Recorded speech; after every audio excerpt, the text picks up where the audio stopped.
We divide 442 by 5 in a long division method. 5 times 8 is 40.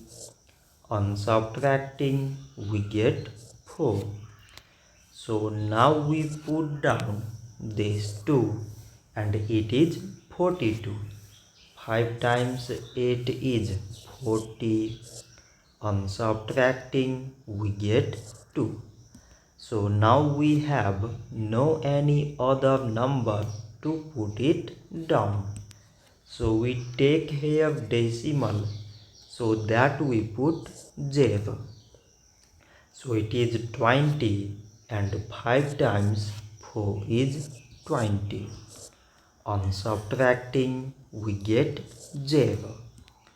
So 442 divided by 5 is 88.4. So this much for today and thanks for watching.